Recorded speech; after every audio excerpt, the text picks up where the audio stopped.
Today's lesson, we're going to be doing some traditional Pysanky, or you could call them, sometimes people call them Ukrainian eggs. And these egg designs have been created from people throughout history for thousands of years. And the Ukrainian eggs date back even before Christianity, which is the birth of Christ. So this is a very old traditional craft. And they created these eggs originally as part of spring festivals and spring celebrations. In Ukraine, and also they're in neighboring countries like Russia, they would create these eggs during the winter time. And in that region of the world, it's very cold and the winters are very long. And if you think about it, thousands of years ago, the winters, they didn't have electricity and they didn't have modern technology and they didn't have modern medicines. And to survive the winters was a great celebration. And so when they saw signs of spring come, they would get ready and have all kinds of parties and celebrations and communities coming together and helping each other. They would make these eggs all winter long while they were cooped up in their homes. If somebody got married, they would give them to the wedding couple. And if somebody was having a baby, they'd give it to, the family as signs of good luck. Eggs had special meaning to them because inside the egg was new life and hope inside the egg. To make the traditional egg crafts, they would use either ostrich eggs or they would use chicken eggs or duck eggs. Most of the time it was a duck or chicken egg, whatever they had in their farm. And they would blow out the insides of the eggs, meaning poke a hole in them, and the insides would come out, and then they would plug it up with a little ball of wax, and then they would decorate it with lines of wax. And Pysanky means to write.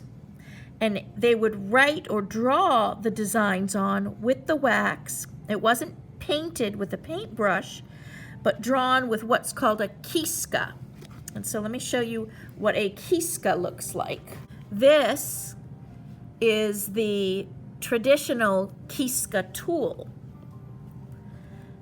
And the kiska tool is on a wooden stick, and then there's a hole drilled in the wood. And then a piece of copper is folded or curved to form a funnel. And inside the copper, they tie the copper funnel with some wire, and inside this copper funnel, they put a little ball of wax. And then they heat this wax up over a candle, and the wax comes out in a skinny line, and they are able to draw with the wax. Now, I have some examples here of eggs that I made in similar fashion, but I used just ceramic eggs or pieces of clay to make my egg, and then I fired the clay and I used the traditional wax method using the kiska to draw on my lines. Now, when you draw on the lines with wax, wherever you put the wax protects the surface from getting color on it.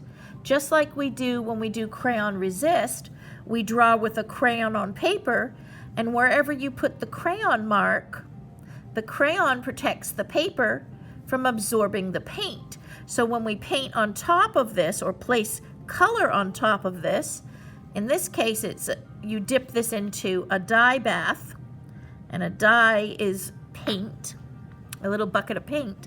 So when you dip the egg into dye bath, wherever the wax is, for example, here's where I drew with the wax, my color pink did not go on to the wax because the wax resisted the pink dye.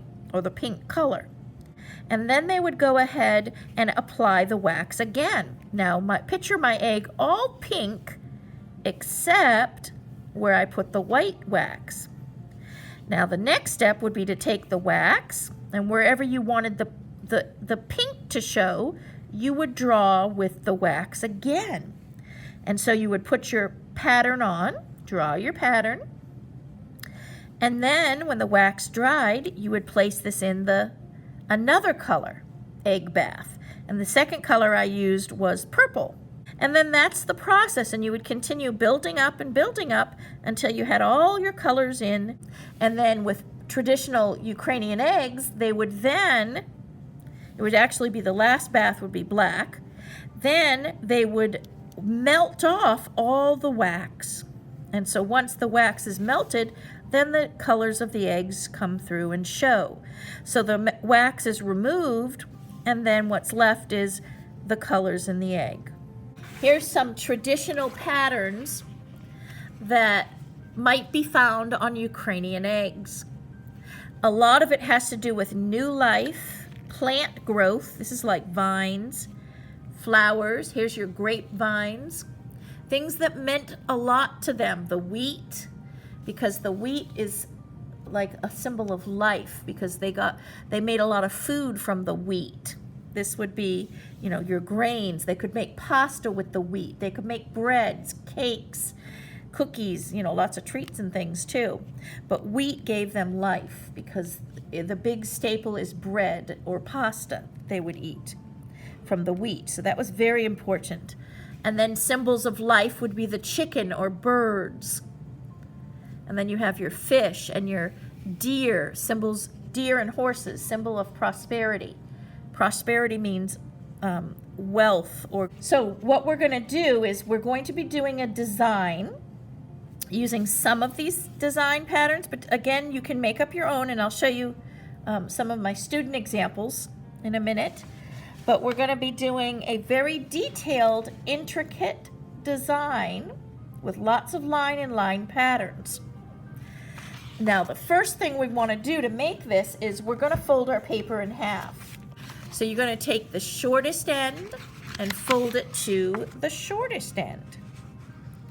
The folding method is just to get some guidelines here.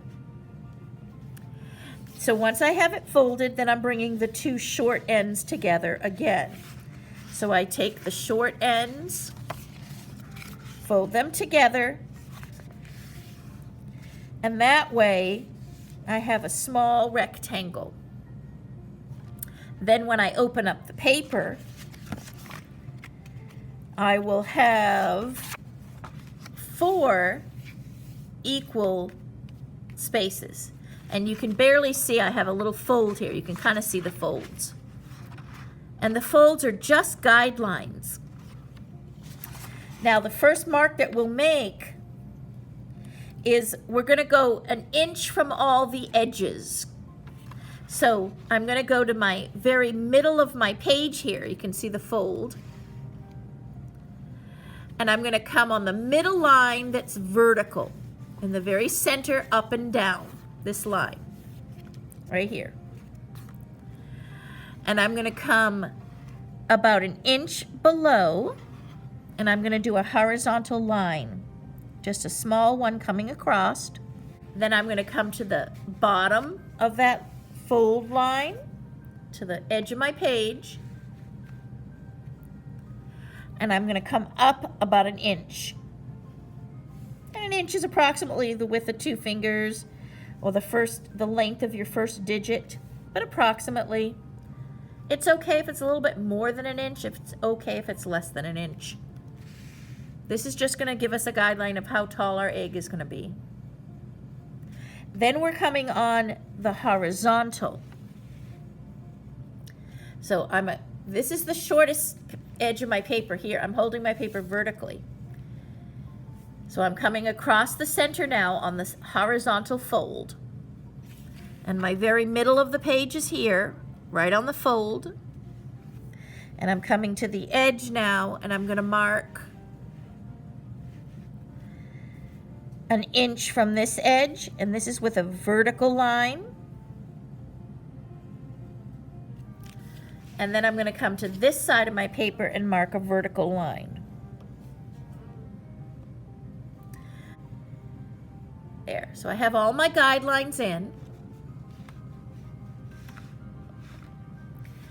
Now we're going to connect, and we're going to do this as a giant egg shape.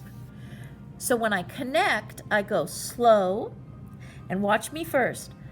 I visualize first. I'm going to do my egg shape here. It's going to be curved, and then it's going to curve to this line. I want it to be a nice rounded shape. I don't want it to be straight lined or angular.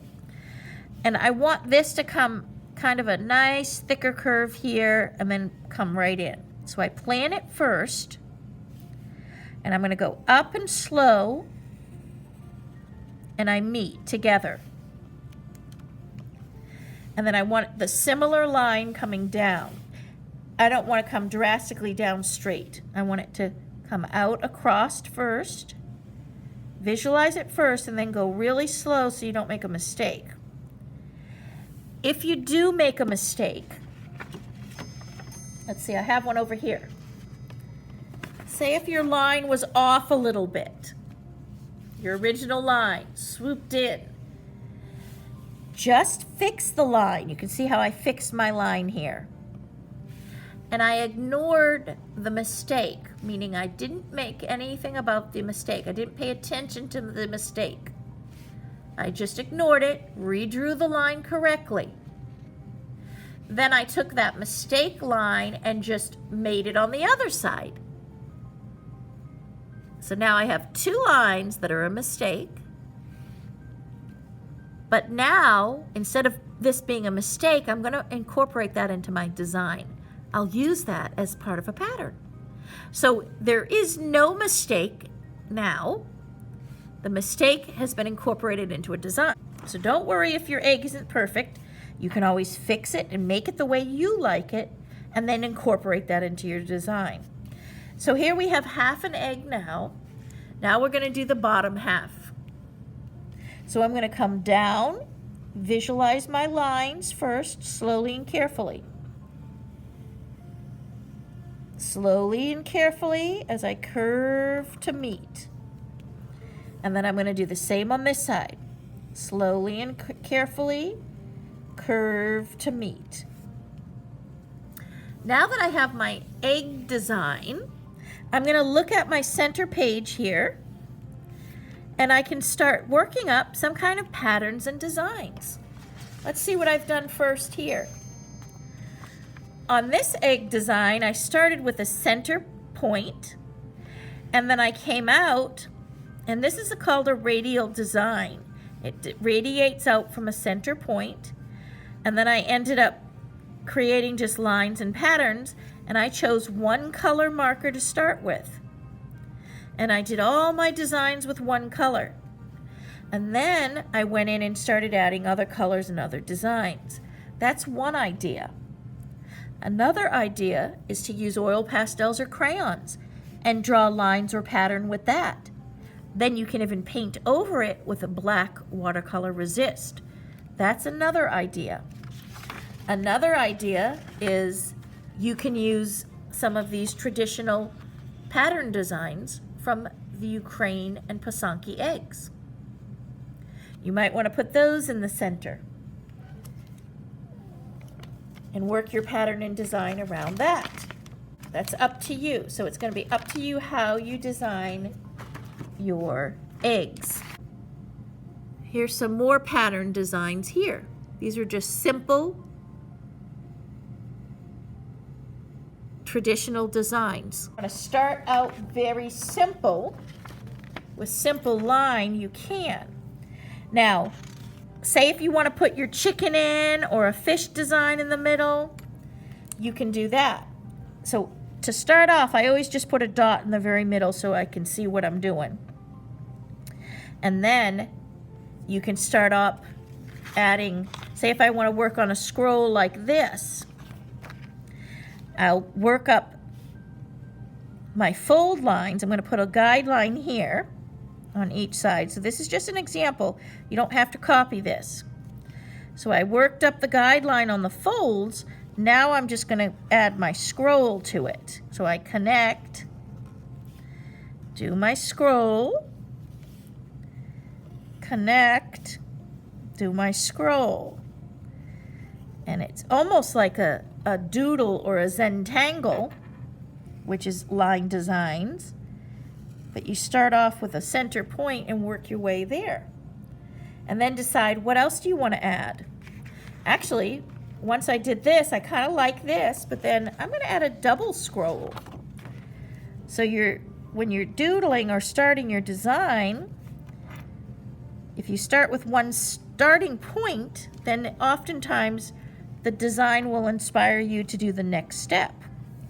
For example, this step here. And then think about it for a minute and how you want to expand on that. There's lots of possibilities. You can come out with straight lines from here. And whatever you do on one side, you want to repeat on all sides or on all the folds. Here's my fold right here. I could draw the lines of the fold as my guideline, if you want to do that. And then you add another line. So if I add a line to this side, I've got to repeat it in all the spaces. And this is how you would build up your designs. And again, the traditional designs were all made using the Pysanky and melted wax on the egg. So very intricate, detailed line designs. So now you're just going to continue building from this. Now you can do it all in one color. Like here I started with the purple and I did everything with the purple.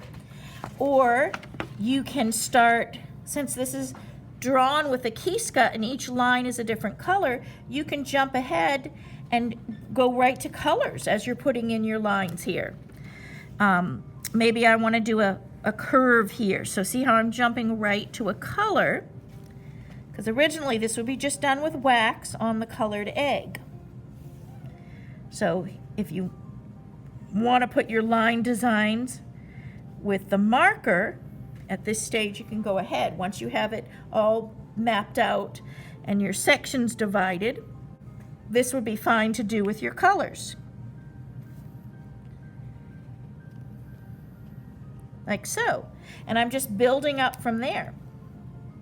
I'm going to pause this on the worksheet so you can go ahead and get some ideas from my worksheet. And here is the design after I added a little bit of more color, and I think I'm pretty happy with the way it is now. So there's my design. Now if you stick around, I will show you what my students have come up with. And I hope you enjoy the video. If you do, go ahead and hit the like button. And I want to thank my patrons for supporting this channel. And if you would like to be a patron, you may click on the title and it'll take you to my Patreon account where you can sign up. And that's where you can have access to all these worksheets there at the Patreon account. Thanks for